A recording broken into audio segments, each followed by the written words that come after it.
목사님, 저 매일 기도하는데 아무것도 바뀌지 않아서 이제 기도할 힘이 없습니다. 하나님께서 왜 제 기도에 응답해 주지 않으실까요? 기도하면 할수록 오히려 배신감이 듭니다. 제가 어떻게 해야 할까요? 어느 날 한 권사님이 저를 찾아오셨습니다. 권사님의 얼굴에는 깊은 피로가 서려 있었습니다. 권사님의 목소리는 떨리고 있었습니다. 30년을 믿어온 신앙이 흔들리고 있었습니다. 매일 새벽마다 무릎 꿇고 기도했는데 아무 변화가 없었습니다. 아들의 사업은 여전히 어렵고 남편의 건강은 나아지지 않았습니다. 딸의 결혼 문제도 해결되지 않았고 경제적 어려움도 계속되었습니다. 열심히 기도할수록 마음만 더 무거워졌습니다. 기도하는 것이 의미가 있는지 회의감이 들었습니다. 하나님이 정말 내 기도를 들으시는지 의심스러웠습니다. 혹시 내가 뭔가 잘못해서 응답을 받지 못하는 것은 아닌지 두려웠습니다. 혹시 여러분도 이런 경험이 있으신가요? 간절히 기도했는데 응답이 없어서 마음이 무너진 적이 있지 않으신가요? 하나님께서 내 기도를 정말 들으시는지 의심스러운 순간이 있으셨나요? 기도하면 할수록 오히려 더 힘들고 지쳐서 포기하고 싶으셨던 적이 있으신가요? 오늘 이 시간은 바로 그런 분들을 위한 시간입니다. 그리고 이 말씀이 마음에 닿으신다면 좋아요와 구독 버튼을 꼭 눌러주세요. 댓글로 아멘과 기도 제목을 올려주시면 함께 기도하겠습니다.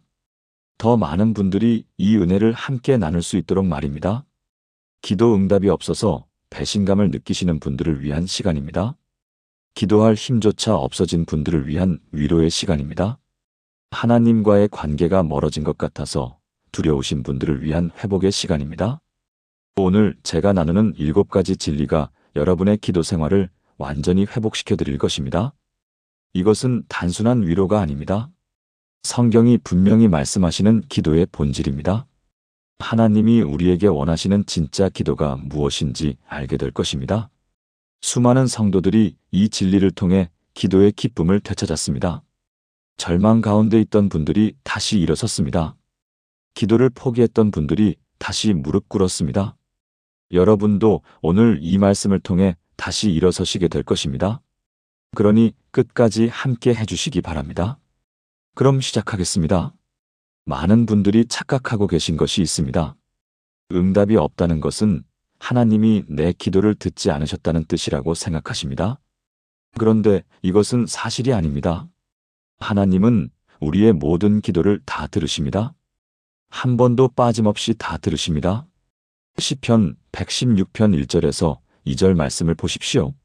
내가 여호와를 사랑하는 것은 여호와께서 내 음성과 내 간구를 들으심이로다. 여호와께서 내게 귀를 기울이셨으므로 내가 평생에 그를 부르리로다. 다윗은 확신했습니다. 하나님이 자기 음성을 들으신다는 것을 말입니다. 자기 간구에 귀를 기울이신다는 것을 말입니다. 그래서 평생 하나님을 부르겠다고 고백했습니다. 요한일서 5장 14절에서 15절도 분명히 말씀합니다. 그를 향하여 우리가 가진 바 담대함이 이것이니 그의 뜻대로 무엇을 구하면 들으심이라. 우리가 무엇을 구하든지 듣는 줄을 안즉 우리가 그에게 구한 그것을 얻은 줄을 또한 아느니라. 하나님은 우리의 기도를 다 들으십니다. 심지어 말로 표현하지 못한 신음까지도 들으십니다. 로마서 8장 26절은 이렇게 말씀합니다. 이와 같이 성령도 우리의 약함을 도우시나니 우리는 마땅히 기도할 바를 알지 못하나 오직 성령이 말할 수 없는 탄식으로 우리를 위하여 친히 간구하시느니라. 우리가 무엇을 기도해야 할지 모를 때도 성령님이 도우십니다. 말로 표현할 수 없을 때도 성령님이 대신 간구하십니다. 그러니 하나님이 우리 기도를 못 들으실까 걱정하지 마십시오. 제가 목회하면서 만난 한 집사님 이야기를 나누겠습니다. 부산에 사시는 67세 집사님이셨습니다. 그분은 남편의 암 치유를 위해 2년 동안 기도하셨습니다. 매일 새벽 5시에 일어나 1시간씩 기도하셨습니다. 금식도 여러 번 하셨습니다. 헌금도 정성껏 드리셨습니다. 그런데 남편의 상태는 나아지지 않았습니다. 오히려 점점 더 악화되었습니다. 집사님은 하나님께 배신감을 느꼈습니다. 이렇게 열심히 기도했는데 왜 응답이 없으신지 이해할 수 없었습니다. 어느 날 새벽 기도 중에 눈물을 흘리며 하나님께 물었습니다. 하나님, 제가 뭘 잘못했습니까? 왜 제 기도를 들어주지 않으십니까? 제 기도가 하나님께 상달되지 않는 겁니까? 그때 하나님께서 집사님의 마음에 말씀하셨습니다. 내가 내 기도를 다 듣고 있다. 한 번도 빠짐없이 다 듣고 있다. 내가 눈물로 기도하는 그 모든 순간을 내가 다 보고 있다. 그 순간 집사님은 깨달았습니다. 응답이 없는 것이 아니라 자기가 원하는 방식으로 응답이 오지 않았던 것뿐이라는 것을 말입니다. 하나님은 모든 기도를 다 들으시지만 당신의 방식으로 응답하신다는 것을 말입니다. 3개월 후 남편이 세상을 떠나셨습니다. 집사님은 처음에는 너무 힘들었습니다. 그런데 시간이 지나면서 깨달았습니다. 하나님이 남편을 치유하지 않으신 것이 아니라 완전한 치유를 주셨다는 것을 말입니다. 이 땅에서의 고통에서 해방시켜 주시고 하늘의 영광을 허락하셨다는 것을 말입니다. 여러분의 기도도 하나님께 다 상달되고 있습니다. 응답이 없는 것처럼 느껴져도 하나님은 다 듣고 계십니다. 한 방울의 눈물도 놓치지 않으십니다. 한마디의 신음도 기억하고 계십니다. 그러니 하나님이 내 기도를 안 들으신다고 절망하지 마십시오. 우리가 기도할 때 응답이 없다고 느끼는 이유가 있습니다. 바로 응답이 우리가 기대한 방식으로 오지 않기 때문입니다. 우리는 보통 예스라는 응답만 기대합니다. 내가 구한 대로 되기를 바랍니다. 그런데 하나님의 응답은 3가지 형태로 옵니다. 첫 번째는 예스입니다. 하나님이 우리가 구한 대로 주시는 것입니다. 야고보서 5장 14절에서 16절을 보십시오. 너희 중에 병든 자가 있느냐? 그는 교회의 장로들을 청할 것이요. 그들은 주의 이름으로 기름을 바르며 그를 위하여 기도할지니라. 믿음의 기도는 병든 자를 구원하리니 주께서 그를 일으키시리라. 혹시 죄를 범하였을지라도 사하심을 받으리라. 하나님은 우리의 기도를 들으시고 치유하십니다. 문제를 해결해 주십니다. 소원을 이루어 주십니다. 이것이 첫 번째 응답입니다. 두 번째는 노입니다. 하나님이 우리의 기도를 거절하시는 것입니다. 고린도후서 12장 7절에서 9절을 보십시오. 여러 계시를 받은 것이 지극히 크므로 너무 자만하지 않게 하시려고 내 육체의 가시 곧 사탄의 사자를 주셨으니 이는 나를 쳐서 너무 자만하지 않게 하려 하심이라. 이것이 내게서 떠나기 위하여 내가 3번 주께 간구하였더니 나에게 이르시기를 내 은혜가 내게 족하도다. 이는 내 능력이 약한 데서 온전하여짐이라 하신지라. 바울은 육체의 가시를 제거해달라고 3번 기도했습니다. 그러나 하나님은 노라고 하셨습니다. 그 가시가 바울에게 필요했기 때문입니다. 교만하지 않도록 지켜주기 위해 필요했기 때문입니다. 3번째는 기다리라입니다. 하나님이 응답을 유보하시는 것입니다. 시편 27편 14절을 보십시오. 여호와를 기다릴지어다. 강하고 담대하며 여호와를 기다릴지어다. 하나님은 때로 우리에게 기다리라고 하십니다. 지금은 때가 아니라고 하십니다. 조금 더 기다리면 응답이 온다고 하십니다. 인천에 사시는 한 권사님의 이야기입니다. 72세이신 그분은 아들의 취업을 위해 5년 동안 기도하셨습니다. 아들은 명문대를 나왔지만 취업이 되지 않았습니다. 수십 번 면접을 봤지만 번번이 떨어졌습니다. 권사님은 매일 눈물로 기도했습니다. 하나님, 왜 응답해 주지 않으십니까? 왜 우리 아들만 이렇게 힘들어야 합니까? 그러던 어느 날 아들이 작은 스타트업 회사에 취직했습니다. 급여도 적고 전망도 불투명했습니다. 권사님은 실망했습니다. 5년을 기도했는데 이것뿐인가 싶었습니다. 그런데 3년 후 그 회사가 대박이 났습니다. 상장을 하면서 아들은 스톡옵션으로 큰 부자가 되었습니다. 그때 권사님은 깨달았습니다. 하나님의 응답은 기다리라 했다는 것을 말입니다.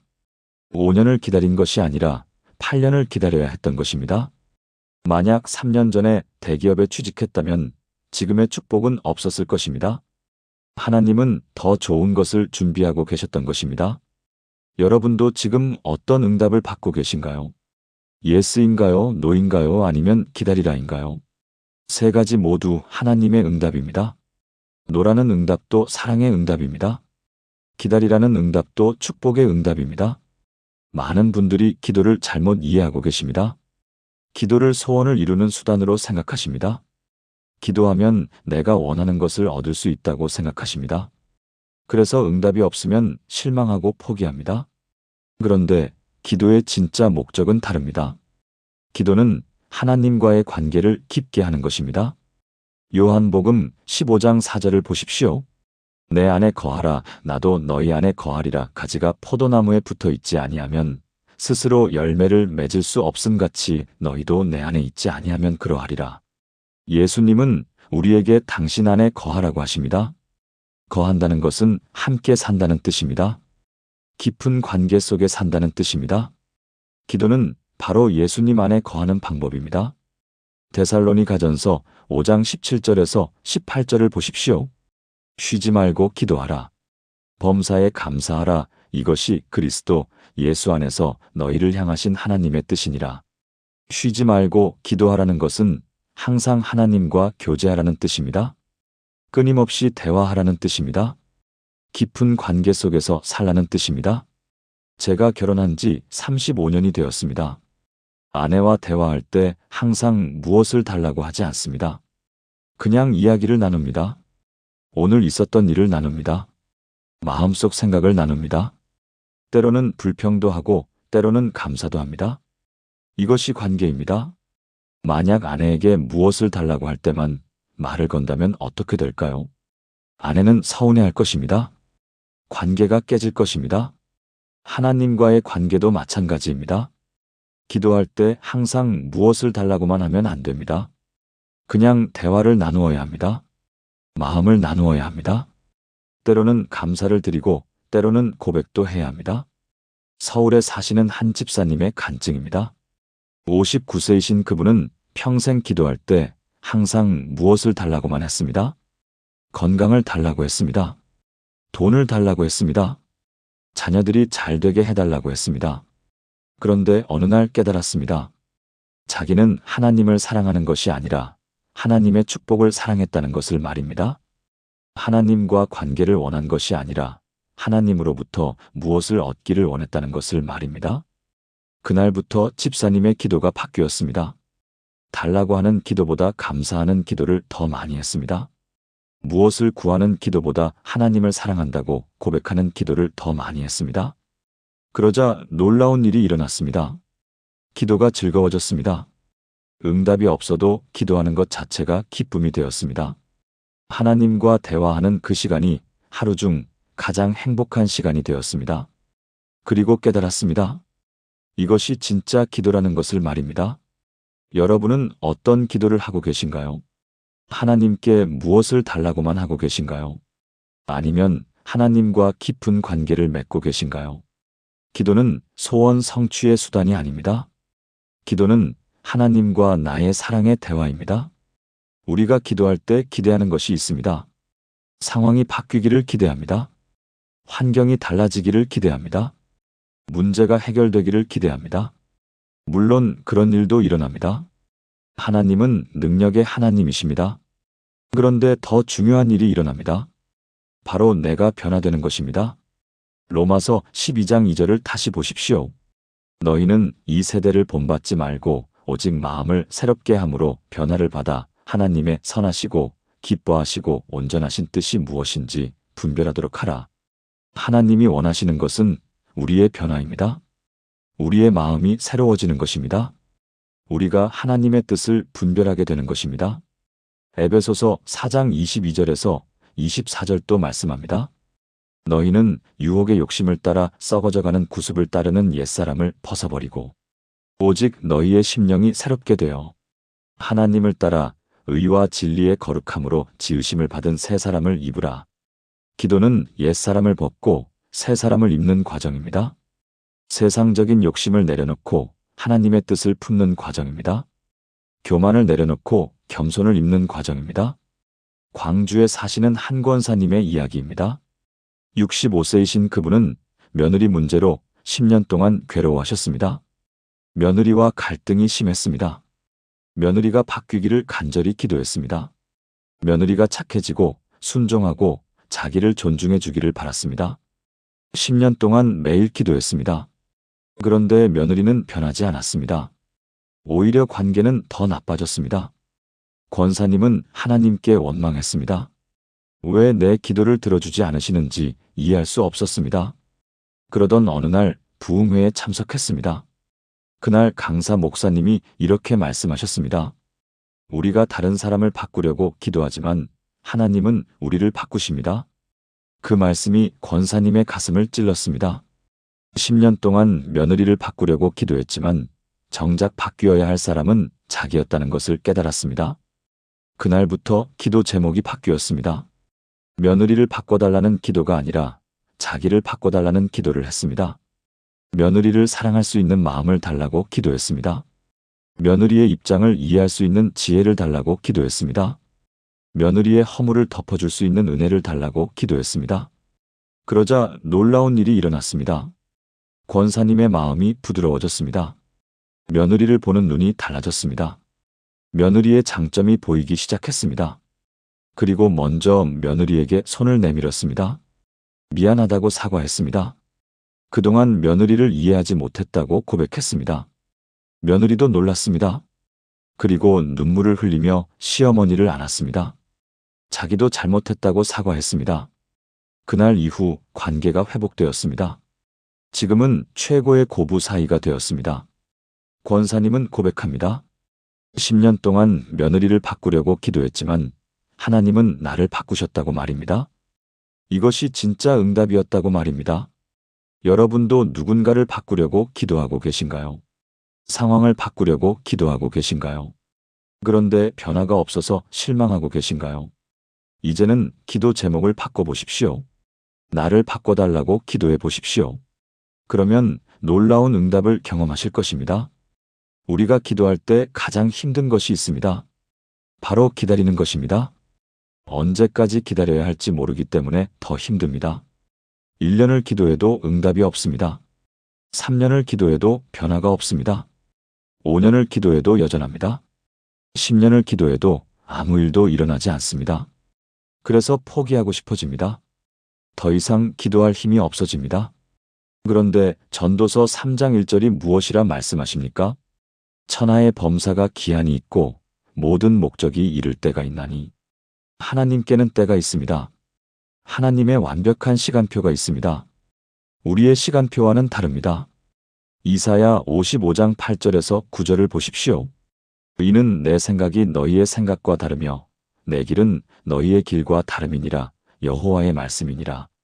이는 하늘이 땅보다 높음같이 내 길은 너희의 길보다 높으며 내 생각은 너희의 생각보다 높음이니라.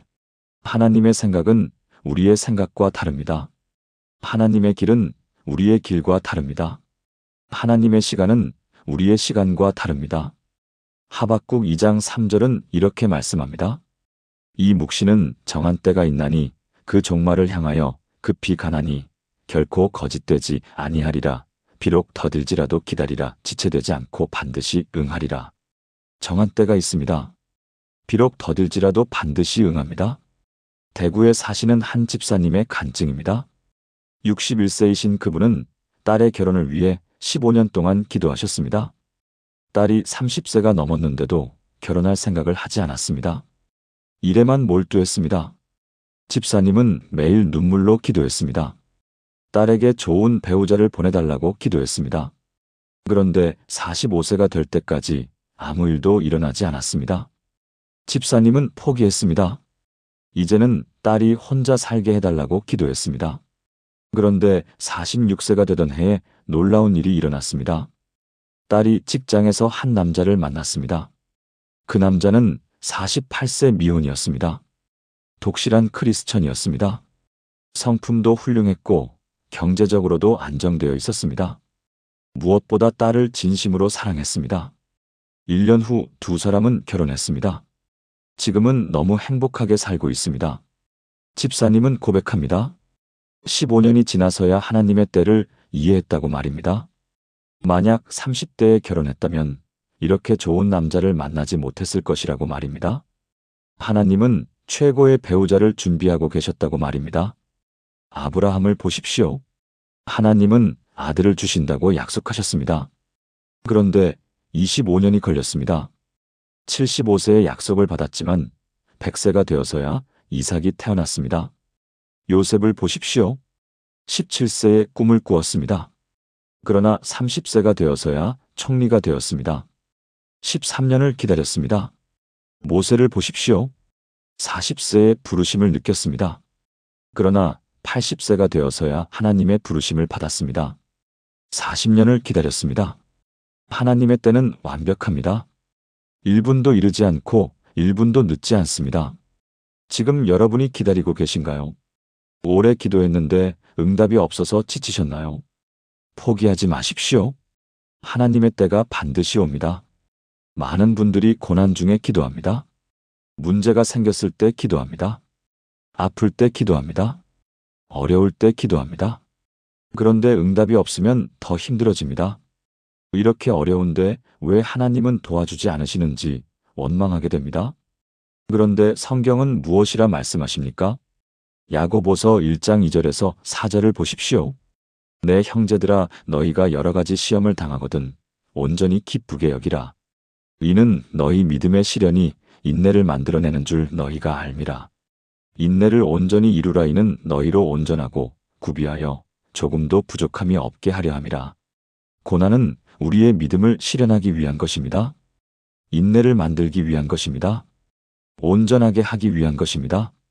베드로전서 1장 6절에서 7절 또 말씀합니다. 그러므로 너희가 이제 여러 가지 시험으로 말미암아 잠깐 근심하게 되지 않을 수 없으나 오히려 크게 기뻐하는도다.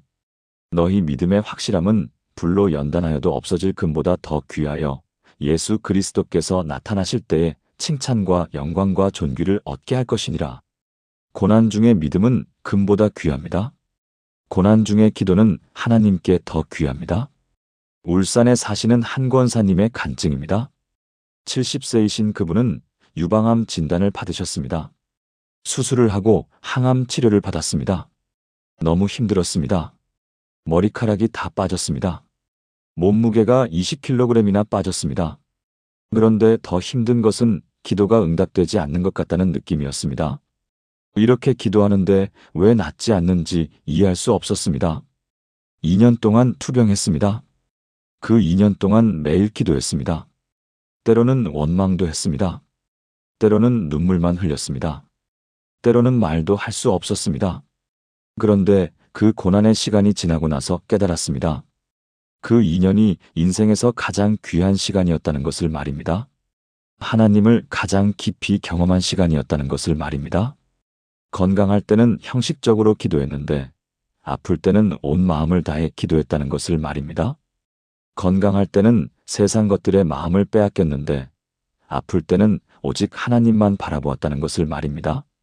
지금은 완치되어 건강하게 지내고 계십니다. 그리고 고백합니다. 그 고난의 시간이 축복이었다고 말입니다. 그 고난이 없었다면 하나님을 이렇게 깊이 알지 못했을 것이라고 말입니다. 여러분도 지금 고난 중에 있으신가요? 기도해도 응답이 없어서 더 힘드신가요? 포기하지 마십시오. 그 고난 중에 기도가 가장 귀합니다. 그 고난 중에 믿음이 금보다 귀합니다. 마지막으로 가장 중요한 진리입니다. 바로 절대 포기하지 말라는 것입니다. 누가복음 18장 1절을 다시 보십시오. 예수께서 그들에게 항상 기도하고 낙심하지 말아야 할 것을 비유로 말씀하시되 항상 기도하고 낙심하지 말라. 이것이 예수님의 명령입니다. 응답이 없어도 계속 기도하라는 것입니다. 변화가 보이지 않아도 포기하지 말라는 것입니다. 에베소서 6장 18절을 보십시오. 모든 기도와 간구를 하되 항상 성령 안에서 기도하고 이를 위하여 깨어 구하기를 항상 힘쓰며 여러 성도를 위하여 구하라. 항상 기도하고 항상 힘쓰라고 하십니다. 데살로니가전서 5장 17절도 말씀합니다. 쉬지 말고 기도하라. 쉬지 말고 기도하라는 것입니다. 왜 이렇게 강조하실까요? 기도는 우리의 영적 호흡이기 때문입니다. 호흡을 멈추면 죽습니다. 기도를 멈추면 영적으로 죽습니다. 응답이 없다고 느껴져도 기도를 멈추지 마십시오. 변화가 보이지 않아도 계속 기도하십시오. 하나님이 침묵하시는 것 같아도 포기하지 마십시오. 창원에 사시는 한 집사님의 간증입니다. 68세이신 그분은 아들의 구원을 위해 32년 동안 기도하셨습니다. 32년입니다. 아들이 18세 때부터 50세가 될 때까지 기도하셨습니다. 32년 동안 아들은 교회에 나오지 않았습니다. 오히려 하나님을 멀리했습니다. 술을 마시고 방탕한 생활을 했습니다. 집사님은 눈물로 기도했습니다. 새벽마다 기도했습니다. 금식도 수없이 했습니다. 그런데 30년이 넘도록 아무 변화가 없었습니다. 때로는 포기하고 싶었습니다. 하나님이 정말 들으시는지 의심이 들었습니다. 그런데 포기하지 않았습니다. 32년째 되는 해에 놀라운 일이 일어났습니다. 아들이 교통사고를 당했습니다. 큰 사고였지만 기적적으로 살아났습니다. 병원에 입원해 있는 동안 아들은 하나님을 만났습니다. 자기가 왜 살아났는지 깨달았습니다. 하나님이 자기를 사랑하신다는 것을 알았습니다. 어머니가 32년 동안 기도했다는 것을 알았습니다. 아들은 눈물로 회개했습니다. 퇴원 후 교회에 나오기 시작했습니다. 지금은 교회에서 열심히 봉사하고 있습니다. 집사님은 고백합니다. 32년 동안 기도한 것이 헛되지 않았다고 말입니다. 하나님은 한 번도 기도를 잊으신 적이 없다고 말입니다. 포기하지 않길 정말 잘했다고 말입니다. 여러분의 기도도 그렇습니다. 지금은 응답이 보이지 않아도 계속 기도하십시오. 하나님은 여러분의 모든 기도를 기억하고 계십니다. 한 방울의 눈물도 놓치지 않으십니다. 반드시 응답의 때가 올 것입니다. 사랑하는 여러분, 오늘 우리는 7가지 진리를 나누었습니다. 하나님은 모든 기도를 다 들으신다는 것. 응답은 yes, no 기다리라 3가지 형태로 온다는 것. 기도는 하나님과 나의 관계를 깊게 한다는 것. 기도는 나를 변화시킨다는 것. 하나님의 때를 신뢰해야 한다는 것. 고난 중에 기도가 가장 귀하다는 것. 그리고 절대 포기하지 말아야 한다는 것. 이 7가지 진리가 여러분의 기도 생활을 완전히 회복시킬 것입니다. 배신감을 느끼셨던 분들도 다시 하나님을 신뢰하게 될 것입니다. 기도할 힘이 없었던 분들도 다시 무릎 꿇게 될 것입니다. 하나님과의 관계가 멀어진 것 같았던 분들도 다시 가까워지실 것입니다. 하나님은 여러분의 기도를 듣고 계십니다. 여러분을 사랑하고 계십니다. 여러분을 위한 가장 좋은 것을 준비하고 계십니다. 그러니 포기하지 마십시오. 계속 기도하십시오. 반드시 응답의 날이 올 것입니다. 여러분도 이런 경험이 있으시다면 댓글로 아멘이라고 고백해 주십시오. 이 말씀이 마음에 닿으셨다면 좋아요와 구독 버튼을 꼭 눌러 주십시오. 더 많은 분들이 이 은혜를 함께 나눌 수 있도록 말입니다. 하나님의 은혜가 여러분 모두에게 넘치기를 축복합니다. 예수님의 이름으로 기도합니다. 아멘.